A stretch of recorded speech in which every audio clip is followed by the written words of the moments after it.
Good evening to each and every one of you, and thank you for taking your time out to come today. Um, what I would like to do is just talk about why we are here. I think you can all hear me, right? I don't need this. Let's talk about why we are here, and I also would like to take a few minutes to actually share about who we are. Sometimes we kind of get that question asked in terms of getting the right relevance. So, why are we here? C2FO has been engaging a lot of corporate customers across India, of course, across the world. But as we keep talking to many leaders all over, we see that different organizations, different leaders with different mindsets reach out to some of the everyday common challenges in very different styles. It could change by leadership mindset, it could change by the industry in which they work, or depending on what their corporate priorities are. But this whole topic around supply chain and how do they think about liquidity into working capital flexibilities to the supply chain is kind of approached by different organizations very differently. Potential possibility of how we can bring together the different leaders in different forums to kind of bring together their ideas and help share, because we think there is a potential opportunity to cross-pollinate and exchange some of these best practices and learn from each other.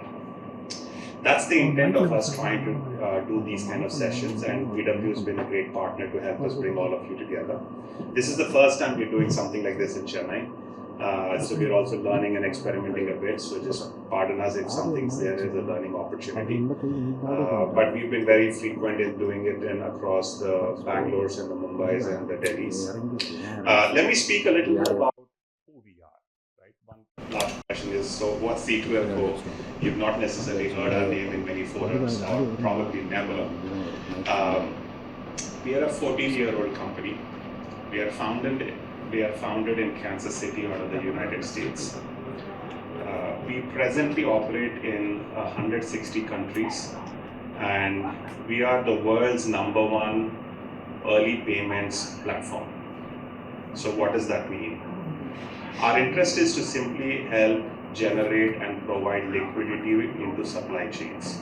So if there are suppliers working with large buyers with credit terms and pay terms, our idea is to help these suppliers get access to their payments well in advance of the due dates, of course in exchange for a premium, but create a win-win formula where the supplier takes the goodness out of the liquidity back in their hands, and the buyer gets to deliver a lot of value into the supply chain, but while also delivering some ROI, which makes it meaningful and risk-free. We do this at global scale, like my friend just called out here. Ever since we started 14 years back, we've done about, the updated numbers, about $260 to $270 billion of early payments that we've done through our systems. Last year alone, we've clocked close to $80 billion as a single standalone year. Of course, every year we are growing anywhere between 50 to 100% compounded. So last year was about 80 billion. This year we expect to cross about $120 billion in total payouts.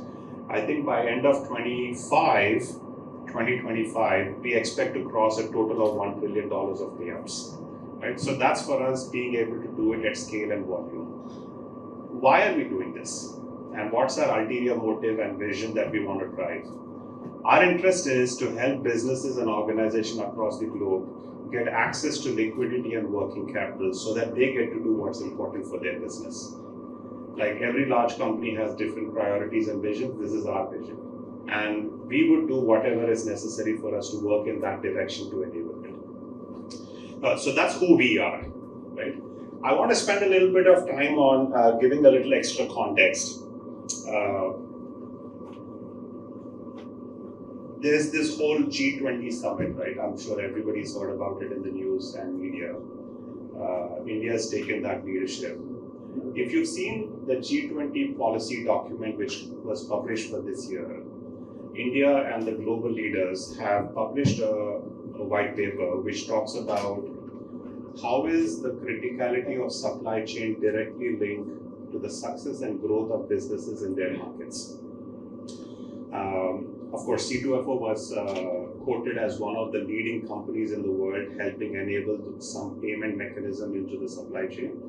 and very specifically that troubled environment of supply chain within that supply chain in the MSME segment. So there is a study which the G20 has done, and there are many other studies many governments have done, but the common theme is for every dollar or every rupee that you spend paying into the supply chain on time, not delayed, on time or earlier, 10% of it goes directly into influencing the employment that is generated by that organization. So, we did some math. We've done $260 billion of payouts, early payouts globally. The cost of human capital in India is very different than the cost of human capital in Europe or Australia or US. So that value of 10% is probably a little different by different markets. But when we've done some rough math, we figured that we have helped create 57,000 jobs in the world through the work we do. Now that for us is deep value, and that continues to excite us to do what we want to do. Back to the topic today. Our interest of bringing this leadership topic, this thought leadership conversation is about whatever we do, how can we help continue to think about supply chain related challenges being more resilient, and talk about what's important in that space. And then talk a bit about how do we think about sustainability and why that plays a critical role in your own organization and your growth priorities, and how you see in your scenario, in your relevance, an interconnection between sustainability and supply chain. Yeah, sometimes people struggle to understand what's the crossroad going to look like, but what we would love to have is have some kind of a conversation in that space, and hopefully that's going to fuel some new learning and new thought processes for everybody in the room. So thank you very much for being here, and looking forward to a great conversation, and obviously shaking hands with some of you right after. So thank you for being here.